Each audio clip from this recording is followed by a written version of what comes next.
reka nshimire abakoze subscribe ku Ntare Official, reka nshimire abakomeje gutanga ibitekerezo byabo bakabiduhereza rwose ni ingirakamaro. Reka nshimire abangira inama, izo nama ndazemera rwose kandi Imana ibaha umugisha mugira impagarike n'ubugingo. Reka nshimire abakomeje gutera inkunga Intare Official muri byose, yaba mu bitekerezo ndetse no mu mafaranga. Abo bose mugubwe neza kandi mugira impagarike n'ubugingo, mugira Imana n'amafaranga nk'uko mpora mbifuriza. Ni Clever Bemba, nubwo wenda ndwaye n'umuryango hakaba harimo benshi barwaye, ariko ndemeza ntashidikanya ko ku bufatanye bwanyu n'amasengesho yanyu Imana itureba kandi irakomeza kutwitaho. Imirwano irakomeje, imirwano irakomeye, ni hariya muri Kivuye aho umubare mwinshi cyangwa umubare munini wa Wazalendo bamaze kuhagwa. Ndaje mbasobanurire ngo byagenze gute.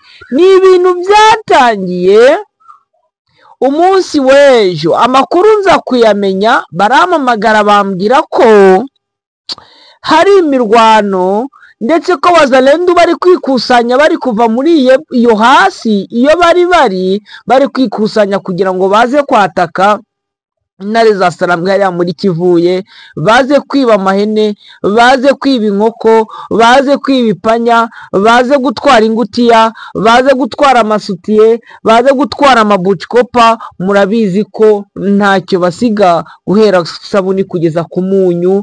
Baratwara isafuriya, baratwara ibidomoro cyangwa ibijerekani, ibiduki, amasafuriya nibyo byungu, ibibakuri manza ari byo babyita ngo niba ari ibisuperi. Ibyo byose barabitwara, nta kintu na kimwe basiga. Baje rero, baza muri biriya bice n'ubundi baje muri ubwo bujura bwabo hariya za Kivuye. Ni ukuvuga ngo Intare za Sarambwe zari ziri muri patrouille, zimaze kujya muri patrouille, ariko iyo hasi reka manze nababwira organisation yabo uburyo bari bamaze kuyitegura. Abantu banjye, bantu b'Intare rwose, reka mabwira uko operation baziteguye. Hariya hari abajenerali, harimo umujenerali umwe njya nkunda kwibagirwa n'izina ryiwe rwose, sinzi niba atera umwaku, niba bimeze ute. Uwo mujenerali njya kuvuga izina rye, ubundi ikizina kimwongera nkakibagirwa. Uwo ni umujenerali nawe uri muri ziriya za Wazalendo, nawe ndetse waje muri ziriya operation hamwe n'abandi n'ubundi ndi buze kubabwira. Ariko uno mujenerali rwose ndahamya ntashidikanya ko amazina ye ndaza rwose ndaza, nimba nyibutse ndaza kuyababwira. Ni ukuvuga ngo abo ngabo nabo kwa General autoproclamé witwa Jean Marie Bonane, nabo kwa Jean Marie Bonane, umwe wari umuhigi, aragenda akora kuri Nyeganyega, nayo ngo ni umujenerali. Aragenda akora kuri Inyasi, nawe ni umujenerali. Aragenda akora ku mukoloneli w'umunyabwoba witwa Bigira Abagabo Queen 5, nawe ni umukoloneli we. Aragenda uwo nguwo nandi kumwibagirwa izina. Aragenda akora kuri Mugisha, nawe ngo ni umujenerali. Aragenda akora kuri Apollo, aragenda akora kuri Piloto, aragenda akora kuri 40, aragenda akora kuri Byiringiro, aragenda akora kuri Kibambasi. Abo bose ndi kuvuga nayo magrade, kuko hari n'abagenda bakagenda ari ukugwiza umurongo, bakajya kwicara kuri kariya gasozi, bakicara no kuri kariya, ubundi bagasharinga, ubundi bakabuza abaturage umutekano. Baje rero Intare za Sarambwe zari zamaze kujya muri patrouille, kuko bari bamaze kumenya yuko ba Wazalendo bari buze kubatera. Baravuga bati aba baginga aho kugira ngo batwatake tutiteguye, reka twebwe tujye gutega mu nzira. Hariya Kivuye rero, abantu bazi Kivuye ni agace kagizwe n'ibikuyu.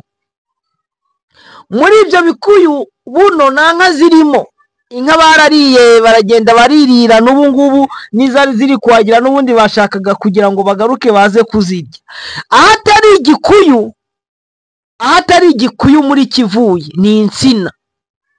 Ni uko ngo bagiye baturuka iyo hasi za Shibu, abandi baturuka hafi ya za Nyabikeri kuko hari amashyamba n'ubundi bakirimo, kuko nariya za Kinyana intare za Sarambwe zagiye zihabakura. Baravuga bati no, reka tujye kwiyesitara tugende. Noneho nabo bafite ba maneko, reka mbabwize ukuri, nubwo mama 23 ifite ba maneko, nabo bagira burya za maneko zabo ziba zigiyeho. Rero ziravuga ati ngo reka tubanekere. Intare za Sarambwe zagiye gutegera ahantu bita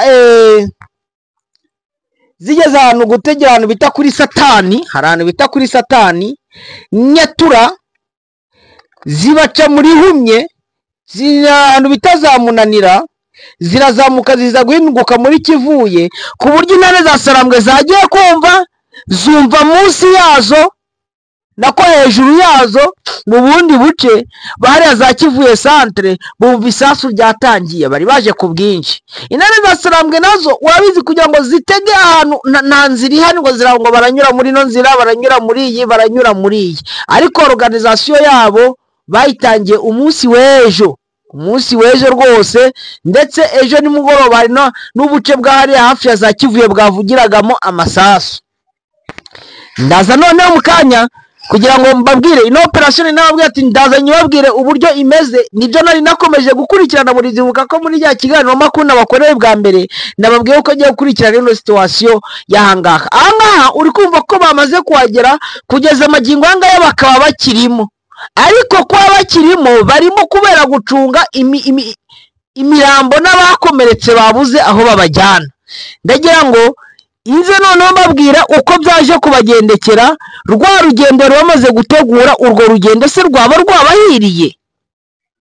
Aha rero niho nshaka kugira ngo mbahereze amakuru neza, uretse ko atari ngombwa kugira ngo abantu uburyo abana yampaye n'ubundi mbashyire ku rezo sosio, social media. Ndashaka kugira ngo ngewe ndajya mbyumva ubundi mbivuge uko babimbwira rwose, uko babimbwira iko nanjye ndabibabwira kugira ngo mwumve uko urugamba rwatangiye hariya.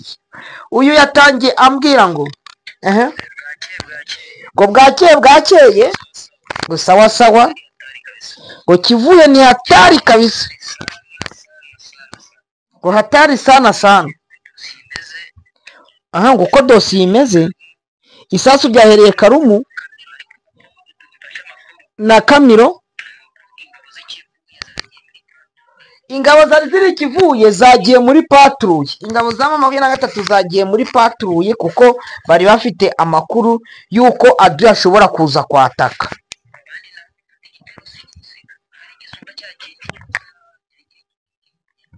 Ngo baje rero bategura igitero twakwita ko ari igitero simusiga, ku buryo kiruta cya kindi bari bateguriye ikivuye. Nicyo bajemo, ariko ubundi reka nere kumutinyisha, reka mbese munabyumve, kuko ubundi ni umuntu wacu, ni umuntu w'icyama, ni umuntu uri mu ntare za Sarambwe udateze kuzasubiraho, kuko aho bamubonera bamwica bo kanyagwa, bamwica bamugira nabi. Reka mumwumve n'ubundi ntere gukora interpret n'umuntu wanjye. Bwakeye sawa ndikumva Kivuye ari hatari kabisa. Kivuye ni hatari sana. Donke uko dosiye imeze, isasu ryahereye Karumu niyo hasi mu Makamiro, ariko uko mfashe amakuru nuko ingabo z'ikivuye zagiye muri patrouille kujya kubapatroniga mwabiri ya Bikuyu. Ubwo abandi nabo bafata igitero simusiga, ahari gisumba cya kindi cy'ubuta cyari kiri Kivuye, kiragenda gica ku Gatari kijya kugwa muri Kivuye. Bwo bigaragare ko kiguye muri Kivuye, imbaraga n'ingabo ntazo zo kubaza hangana nabo direct. Ingabo ahubwo zibaye ziri muri patrouille zigiye kumva zumva inyuma muri Kivuye ku Gasutamo ni Kivuye bahageze. Ubwo rero mvugishije umutware wabo kabisa, ambwiye ko yari yajyanye nabo muri patrouille ariko noneho kivuye ku gasutamo kivuye mu santere ijya hejuru mu nkambi mbega hose bari kujagajaga umwungu kabisa. Ubwo ni ukuvuga ngo gusengera abaturage b'ikivuye Imana akaba ari ibirindira, ubwo urakozwaho n'amaboko yabo kabisa. Ubwo ukumva ni ubumuga kuko bari abantu ni matunguru, ni sida, ingwara mbi cyane. Ntabwo ntekereza ko yabagufatishijeho amaboko ngo uraba muzima. Ni gusengera bari abaturage cyane kabisa b'ikivuye. Kivuye sinzi biriya bikuyu niba hazaboneka umuti kuko kubona ni ibikuyu ahantu ni yagira inzira, nta muri butegere ati turatega iyi niyo nzira, ahubwo buri wese ashaka kuko ari ubwatsi bugufi. Niyo mpamvu yahari ahantu sinzi kabisa. Yes. Yego, makuru ni gucyo gahagaze. Yego, murumva ko ibintu nago bimeze neza, ibintu bikomeje kuba nabi, ibintu bikomeje gukomera. Navuze ko nibuze ko bahereza bira mfite. Mbere yo kugira ngo mbahereze bira, ndaje mumanze mwakumva uburyo byitwaye, ariko biro ndaje nyibahereze kuko intare za Sarambwe zimaze gukora gashya. Bemba, amakuru tumaze gukurura nuko aya masaha kivuye yatura zirimo force ziri uri kumva ko abantu banjye baramireza amakuru bakambwira yuko kivuye n'ubundi ibintu byakomeje gukomera, nyatura zagezemo. Reka mbahereze bira rero. Intare za Sarambwe zikimara kubona ko banyatura n'ubundi binjiye hariya muri kivuye, baragiye baravuga bati no, ntabwo bamwe bamaze kujya muri patrouille ngo abandi baze bakore buriya butendo bwabo, buriya bukorwa bwabo bwa kijura, baze biba abaturage nk'uko nababwiye, baze batwara imitungo y'abaturage. Babandi baguma muri patrouille aho bari baratega inzira zose bari bagiye gutegeramo, bazitegeramo. Noneho bareka nk'uko mubyumvishira muvandimwe yabisobanuraga, babarekera muri ziriya nzira.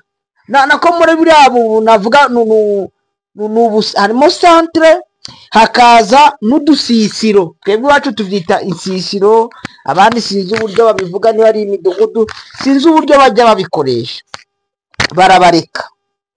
Bamaze kubareka rero, hagiye guturuka force za M23 zituruka mu mpande zigiye zitandukanye, yaba Bibwe, yaba Rwamwa, yaba Mpati, yaba Kirumbu, yaba Busumba, yaba na hasi za Gashuga, barazamuka baca za Bweru. Muranyumva? Barazi ikintu cyo bakoze kuko Wazalendo nk'uko nabibabwiye bari baje ni benshi. Nongera kuvuga ngo ni benshi. Bakoze kutwama n'utwama twabo, baragenda ububunda barabubikura. Sinzi aho baba buno ngo kuko nibabona amavuta yo koza imbunda rero bari abajama bateka amavuta y'amamesa. Bamara guteka amavuta y'amamesa akagenda gashya, urufuro rwose rugashiraho. Ayo niyo bogesha imbunda. Ngo ejo bundi ngo biba bari guteka amamesa yari yavuye za Pinga kugira ngo bazabone uburyo bazoza imbunda. Bamaze kuzihanagura rero niho bazamutse. Amakuru rero Intare za Sarambwe zikimara kuhagera, hari aho zasanze abambere nabo bari hafi y'ahantu bita ku Gatari. Ku Gatari bahakubitiye abanyatura bageze muri 40, bahita basiga ubuzima. Reka ndebe ku mazina bampaye y'abahaguye. Kanyasome sha. Uwitwa Nkurikiyinka Marco yahaguye n'amaescoti ye 3, ngo yari NCA brigade wo kwa maza nibajyaga kwa nyeganyega, niba ari kwa Ntuza aho ngaho, n'amaescoti ye 6. Uwitwa Kwizera Jafet yahaguye yari captain. Uwitwa Musabyimana Ildefonse yahaguye na PMF 1. Ahubwo n'abari barambushi. Hari abandi basirikare batari bamenya amazina 9. Abo nabaguye ahantu ho bita ku Gatari. Hakaza ngo umuriyeti na koloneli uwo bakundaga kwita ngo ni Musubaho Musuni. Sinzi uko uwo Musuni numvaga ko yabaga muri FDLR. Boss imbizi rero niba wenda rundi. Boss sinzi niba ari uwundi wenda. nawe yahaguye n'amayesikoti ye 3. hari hafi kivuye uri kwerekera ngo hari ahantu bashyize kantene. Kuri antene haryamye imirambo igera muri 9 ya za Wazalendo na FDLR nabo n'imbunda zabo. Nukuvuga ngo kugeza amagingo ngaya harimo imirambo imaze kugera muri 50 ikiri ku gasi iri kuboneka ya Wazalendo.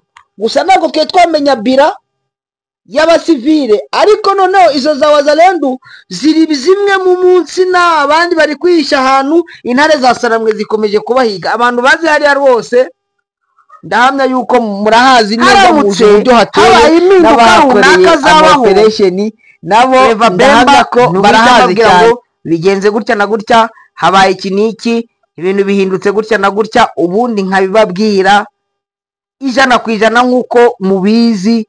Amakuru imbanya afite, amakuru baba bayama, amakuru abahari. Nukuvuga ngo ikindi cyabasha guhinduka n'ubundi ako kanya directly nuguhita mbabwira. Ariko icyo nababwira cyo nuko ibintu bikomeje kumerera nabi Wazalendo, ibintu bikomeje kumerera nabi byahuriro rya hariya. Hano sinzi reka mbivuge muri territoire ya Mwenga, Kiringutwe naho bita Karama na Mutongo, ni muri province ya Sud Kivu. None kano kanya guhera mu gitondo muri localité ya Kasika iri muri chefferie ya Rwindi, muri chefferie ya Rwindi hari imirwano ikomeye,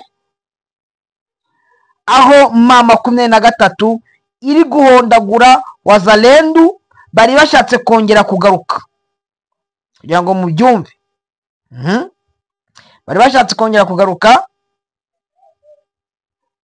Intare za Sarambwe rero zirabakubise, zirabashwanyaguje, abo zibashubije inyuma bari baje hano za Kasika. Amakuru yo yabari abacanshuro baje kwishakira ifaranga b'abashinwa, ntabwo ari abacanshuro bo muzi yuko nayabahaye uko byitwaye. Reka wenda nongera kugaruka ku nkuru iri kuvugwa. Jules Murumba cya gisambo kiri mu Burundi ngo cyari cyazanye n'abandi bari baje muri biriya bice byari hejuru muri za Minembwe, bazana na bari hariya Zanzibira. Nawo ngo yageze muri ariya ma operation. Ku makuru ufite nuko Jules Murumba yarashwe akaba arwariye Maniema, ariko ntabwo yari yarashwe bimwe bikomeye kuko ngo yari yakomerekejwe bimwe byoroshye, ariko yaje kugaragara ari kumwe n'abandi. Ariko iriya video mbona ko ari video ya kera, kuko umuntu uko bavuga ko yari yarashwemo, ntabwo uriya muntu abaga yashobora kuba yakora ingendo kuko wenda abantu babivuga. Iriya video ishobora kuba ari muri za video zimaze imyaka miremire. Bakunzi b'Intare official rero, abakunzi bacu n'ubundi amakuru yo reka dukomeze tuyahige, tuyabashakire, tuyabagezeho uko hirya no hino byitwaye ku mirongo y'urugamba, uko hirya no hino amakuru ameze. Murabizi akenshi nge Clever Bemba nibanda cyane ku bijyanye n'imirongo y'urugamba, ku bijyanye n'isasu. Buriya munashaka abenshi nzi ko banakunda kugira ngo baze kumenya ngo Intare za Sarambwe se zaba zigeze he, Intare za Sarambwe se buno ziri mu zihe position, Intare za Sarambwe se ziri kwerekera hehe. Ndaza noneho mbazaniye amakuru. Buno navuze muri Bashari Mokoto imirwano kubera ari yazakivuye, babwira abakoloneli n'abajenerali bazamutse, babwira abapfuye. Nubwo imibare n'ubundi tugikomeza kwishakisha, imibare yo turacyakomeza kwishakisha kugira ngo tumenye ngo imibare auguste bino nito twita bira provisoire, kugira ngo tuze kubabwira bira iri yuzuye, kuko bira yuzuye turaza kuyimenya bose bamaze kuvamo mu gihe mama 23 iraba iri gukora. Donc iri gukora kubura operation iri gukubura aho ngaho turaza kubabwira byose uko bahaguye nuko bapfuye umubare wabo wose tubabwira. Icyo nabwira abatari bakora subscribe, mukore subscribe. Abari muri Amerika mukore subscribe, ariko mujye muduhereza no ku madolari. Gusa wenda icyo nababwiraho kimwe nuko ariko hari umuntu wari kumbwira ngo ariko Bemba ngo uzi yuko ngo abantu batekereza ko abantu twese twageze muri Amerika ngo ko tubayeho neza, ngo ntabwo twese ngo ariko ngo bimeze, ngo kuko twese turi ngo abenshi ngo turi impunzi. Ngo ikindi ari nk'umumama wambwiye ati ngo hari n'abazungu babimukira batari bamenya n'icyongereza ngo nk'uko natwe turi kukiga. Gusa ngiye cyo nabifuriza nimugira amahirwe mukabona company mutangira gukoramo mukabona imirimo mukore, muze mwubaka amazu iwacu Imasisi, mwubaka amazu iwacu Rucuro, mwubaka amazu iwacu Minembwe, mwubaka amazu iwacu Karehe, ubundi tugende dutunge dutunganirwe, tunywa amata, turya amajeri, turya amabungu, turya imishaba. Abo nkumbuje amabungu ndatumva muri comment, amabungu, abo nkumbuje amasidirida, abo nkumbuje imishaba, abo nkumbuje umutobe w'umureso wenzwe muri depure n'igisubi. Abo bose aho muherereye mwese ndabasuhuje. Abo nkumbuje amata na fromage, ninde wakwibuka ikintu bita igikwesheni? Ugiheruka ninde igikwesheni? Abari muri Amerika ndetse impunzi zose ntago zibona igikwesheni, yaba bari mu Rwanda, yaba bari muri Amerika, abari muri Kenya, abari muri Uganda. Sinzi ko mwagize amahirwe yo kuba mwakorora, kuko iwacu nubwo abanyagwa bagiye bazitwara ariko turacyagira inka hano. Iyo bita hano bayita ngo ni donc Masisi niba ariyo turita ngo n'Ubutaliyani bwo muri Afurika, kuko niho hantu heza Masisi burya na Minembwe, niho hantu heza muri Afurika wabona wasanga ibyiza utabona handi. Uretse wenda ko ari umuntu wambwe ngo nzajya ngo kuvizita ngo mu Bigogwe, ngo Bigogwe wenda kumera nka za Ngungu, ngo Bigogwe ngo igiye kumera nka za Mushaki, ngo nka za Kirorirwe. Nzajya gusura Bigogwe nanjye ndebe ibyo byiza bambwira bya Bigogwe uko byitwaye. Abantu rero bari Gicanga namwe mugubwe neza, mugire impagarike n'ubugingo, mugire Imana n'amafaranga. Uwiteka akomeze ababe hafi, mutunge mutungane.